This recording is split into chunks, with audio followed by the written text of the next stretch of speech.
News at 10. Freezing temperatures in the valley and a chance of rain to start the work week. Plus, an app meant to keep people safe trapped in bad weather. And how one Arizona city is taking dumpsters and turning them into artwork.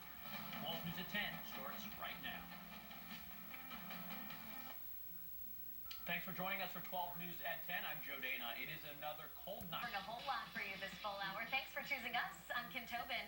First tonight at 10, a freeze warning across the valley means most of us will be waking up to those frigid temperatures. Laura Thomas here with your most accurate forecast. Laura, how cold are we talking? Well, we're going to be looking at the 20s and 30s across the valley tonight. The upper 20s, so 29 degrees in some of those valley spots, a little bit colder in the outlying areas. You can see that this freeze warning stretches through the valley, back to the southeast, into parts of Pinal County, down to Casa Grande, back across Maricopa County, back into Yuma County, and we do have a hard freeze warning in place across Mojave County. That's where we'll be looking at the lower 20s as we start out tomorrow morning. But speaking of the valley, this is in effect now. It will be running until 9 o'clock tomorrow morning, so expecting those freezes for many spots. We're falling into the lower 40s for many locations right now, like Deer Valley at 40, 44 in Scottsdale, 46 in Chandler, and at the airport we're sitting at 48 degrees. Now our winds, they're light tonight. We have clear skies. That's going to allow those temperatures to fall. 29 tomorrow morning in Chandler, 29 in Buckeye. We'll look for 30 in Gilbert.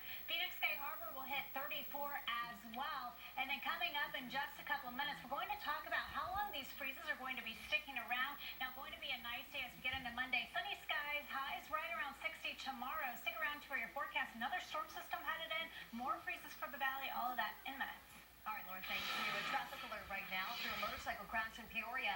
Shut down the eastbound lanes of West Happy Valley Road. This is happening between 83rd and 87th Avenues. The road is reopening now after being shut down for the past few hours. We know the motorcyclist is in critical condition and was airlifted to a local hospital. We're told he was wearing a helmet.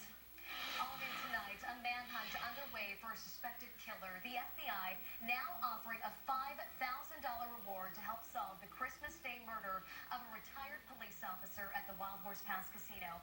ABC 15's Navita Fergani joins us live. And Navita, the feds really hoping to get the suspect's face out to the public.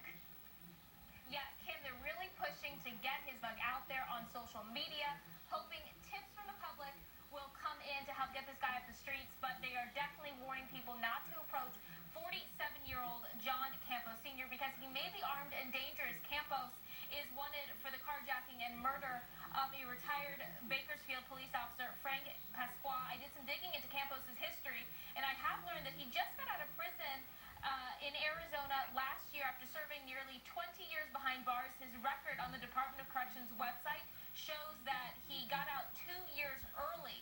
He was convicted of several counts of kidnapping, armed robbery, burglary, and theft. And with his violent criminal history, along with what he's suspected of doing, police definitely want to get him off the streets to take another look at his mug. And if you have any information, call police.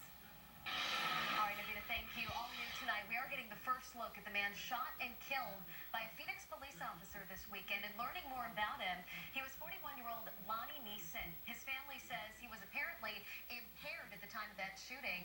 It took place near 39th Avenue in Cactus. Cops say Neeson was hurling bricks and rocks. One hit the officer's car. Another broke the glass of the police station's front door.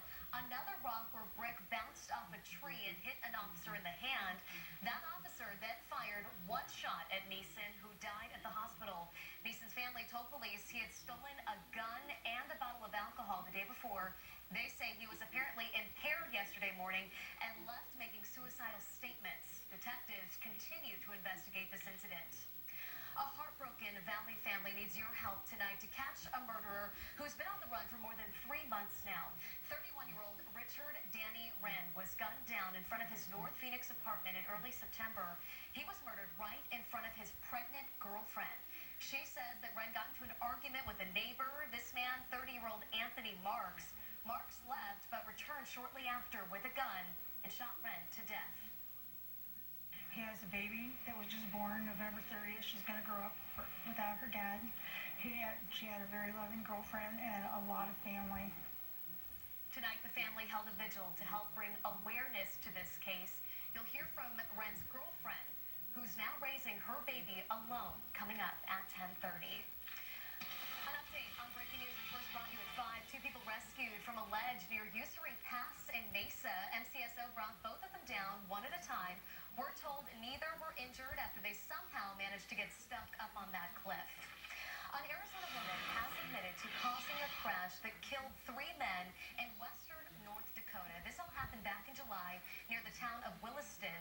20-year-old Kayla Siha of Tucson has pleaded guilty to 3 felony counts of negligent homicide and 1 misdemeanor count of aggravated reckless driving. Police say she caused a crash while trying to pass a pickup right in a no-passing zone. Court documents show she had been working at a preschool there in Williston.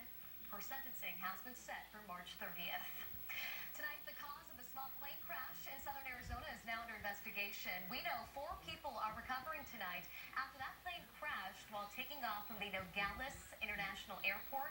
Santa Cruz County Sheriff says a pilot, aviation student, and 2 other passengers have non-life-threatening injuries at this point. Nobody on the ground was hurt. In Texas, deadly tornadoes have killed at least 11 people in Garland. Officials still combing through the rubble of an EF4 twister that ripped right through that town. The tornado left behind a path of destruction, damaging more than 600 structures, leaving homes with gaping holes and cars sitting inside of houses instead of on the driveways. Search teams have been working nonstop to check every building and car they come across. The Texas governor there made disaster declarations for 4 counties today. There have been reports as many as a dozen tornadoes around North Texas, but officials are still working to confirm how many of them touched down.